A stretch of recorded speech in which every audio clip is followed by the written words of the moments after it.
I love starting the day on a Saturday watching RuPaul's Drag Race and going to the gym, doing some work in the house. I don't do a lot in the house, and besides laundry, my laundry,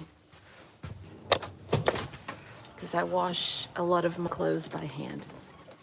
Besides laundry, what else do I do in the mornings?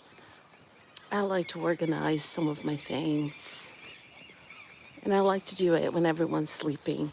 These apartments are very small, the ones that we live in anyway, on this block. So there's not a lot of room for us to have a lot of privacy. So it's privacy, some alone time. That's why I wake up so early, I think. This morning in particular, on top of my morning routine, I had a class scheduled, a private class scheduled with somebody that I've known for, heck, almost 20 years. I have taught him before. In the past, we had a lot of conflict where I wanted him to study a certain way, do things a certain way. And when people start learning languages, if they don't have experience with that, they start to think that they can do things a certain way if they don't know how language teaching works, right? And a lot of conflict, a lot of scheduling conflict as well. But I would blow up on him and be very angry at him. But this time around, I feel like I've grown so much. So today he had some trouble and he couldn't sit somewhere to have the class. And he had to cancel after I had already planned the class and created materials and set everything up. But I was disappointed because of time zone differences. I had to wake up early to set it up and everything. But it is now 2026. It's no longer 2009 or 2017 or 2020. I think I have grown a lot as a person, so he apologized for not being able to do the class. I am going about my day and hopefully we'll reschedule. So I see a lot of change in how I deal with things. I don't know if it's the medication finally agreeing with my system to where the strong emotions do not hit the same way. This medication I started taking, I have seasonal depression and PTSD that's related to the seasonal depression, but they do coexist, of course.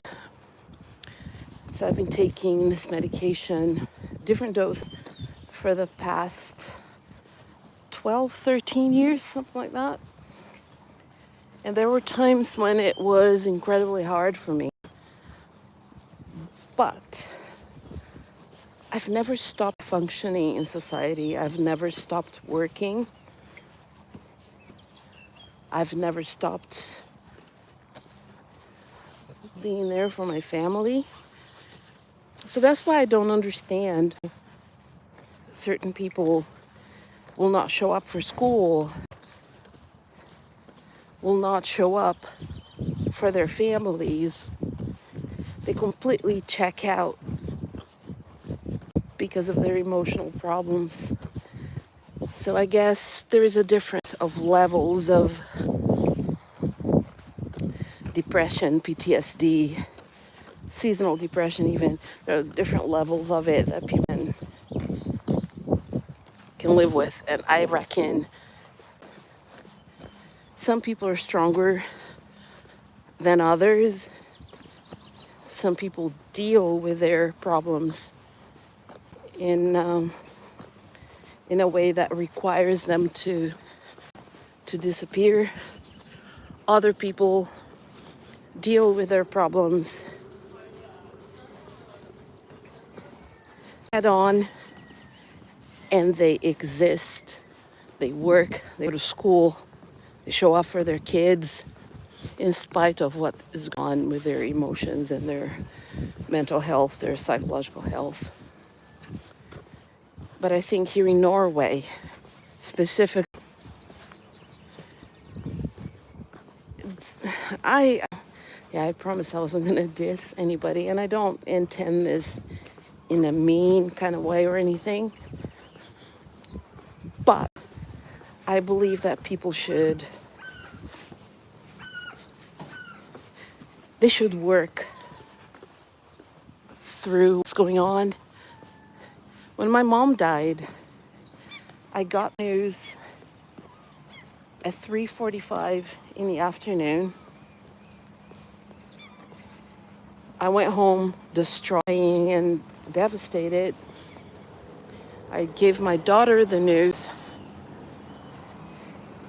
I pulled it together. I recorded classes so that my students' classes while I was gone, the first couple of days anyway.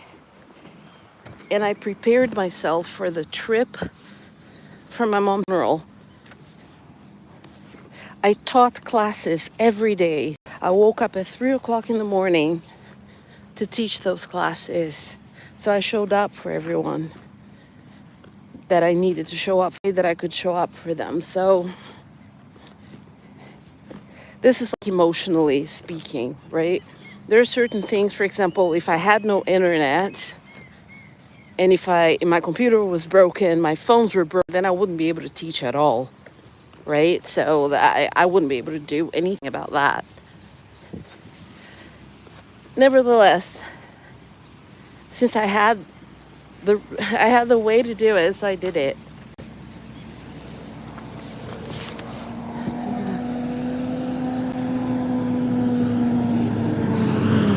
I often see that's the party bus for the graduates, from not graduates per se, they're high school seniors. So yeah, so I people in my situation, and I've gone through a lot. I never gave up my job. I never abandoned my job because of my emotional well-being or my personal troubles. I've always shown up. And I think maybe it's because I'm a person of color. I can't afford the luxury of saying I have to go on leave. My mental health is not 100%. I'm psychologically going through a lot. So I'm going to take a break. I'm going to go on leave. I can't do that. I do something like that. Somebody, whoever is going to substitute for me, will come in and do my job for me. And I really do run a risk of losing my job. And I know that people say, no, come on. But I do, like, I see how, especially, okay, let's take a look at this. It is very easy for any school to find an English teacher, which is most of what I do at the very moment, right? Spanish, not so much. But it's very easy for them to find an English teacher. So I'm always protecting that part of what I have. And as a person of color, where people look at me without hearing me speak, they will think that person speaks pidgin English. She's from Africa, or she speaks Jamaican English. She can't teach proper grammar. She's black or whatever. And that's a horrific way to put it. And it's very ignorant to think that, because people can code switch if they need to, and people can also use academic language while they're teaching and use whatever type of English they want to use, whatever dialect, whatever register they want to use when they're not teaching. So even if I were, I'm not saying that I am, because I'm not. I can't claim something I'm not. But even if I were African, even if I did use Pidgin English or Jamaican English or AAVE in my personal time as a teacher, with an education as a teacher, I would know when to use academic English so that I could teach.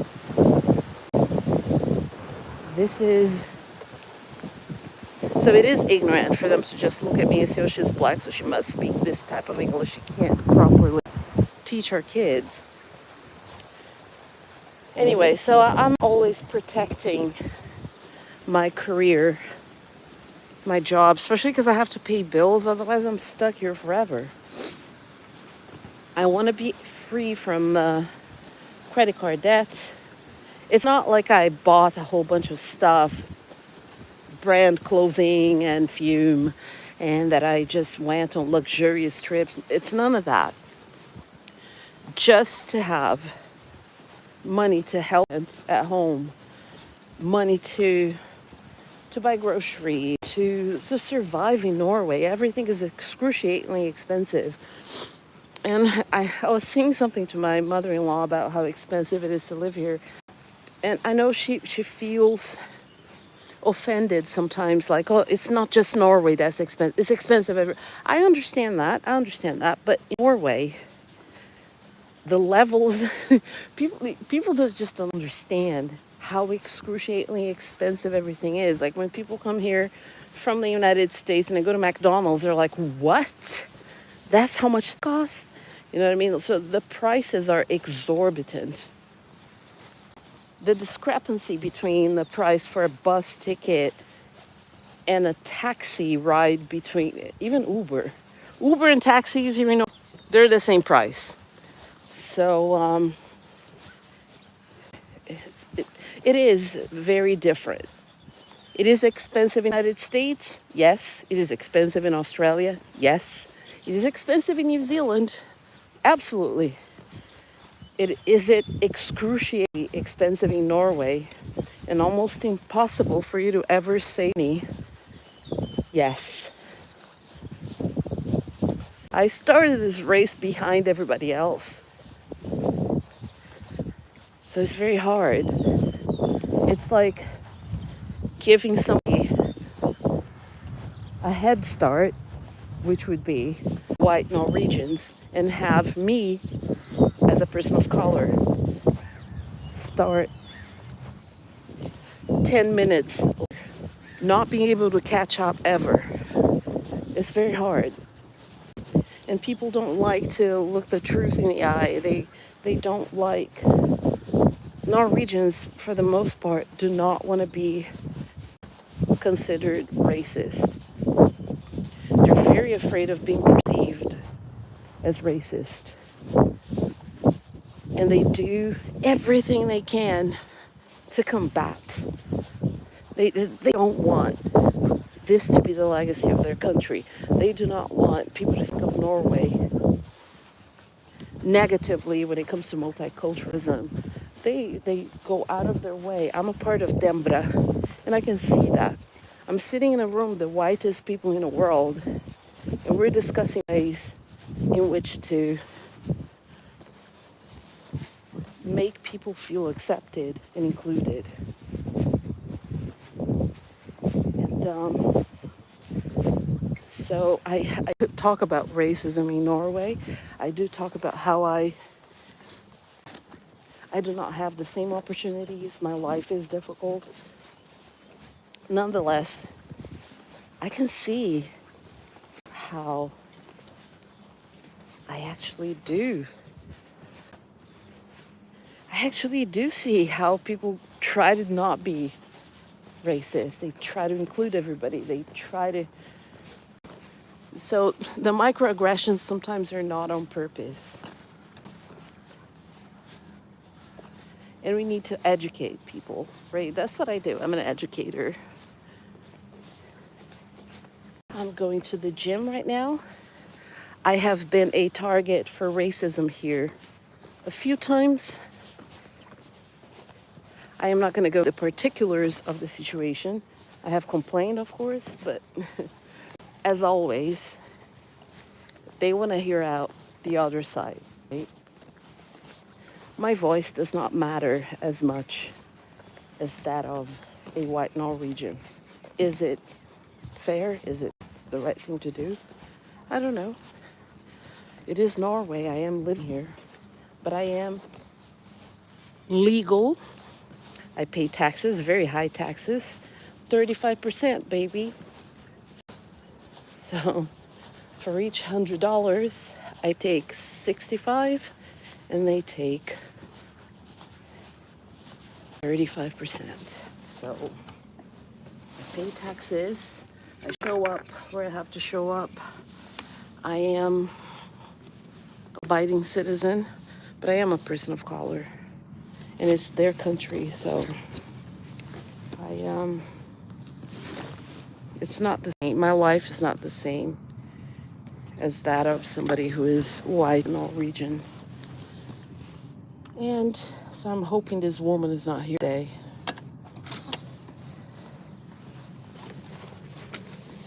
So if she's here, it's usually more uncomfortable than it would be on a regular day.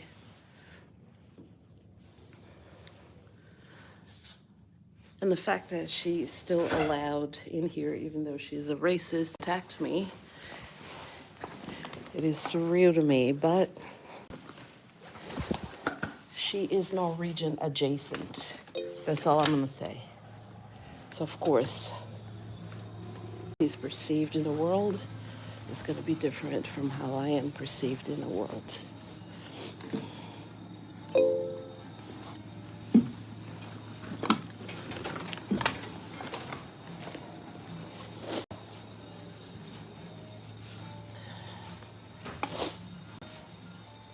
So I'm gonna do some machines.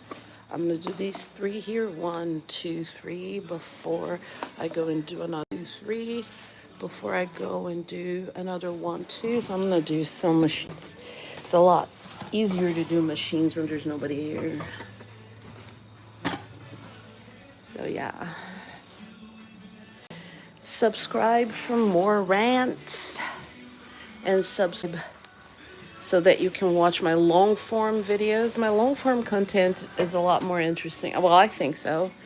The interviews, the classes, a lot more interesting. So please subscribe. I'd love to. $50 a month, even $20. I'm not trying to be a big YouTuber with thousands of views. Just give me a little bit. Give me words so I can make a little money. Just a little bit.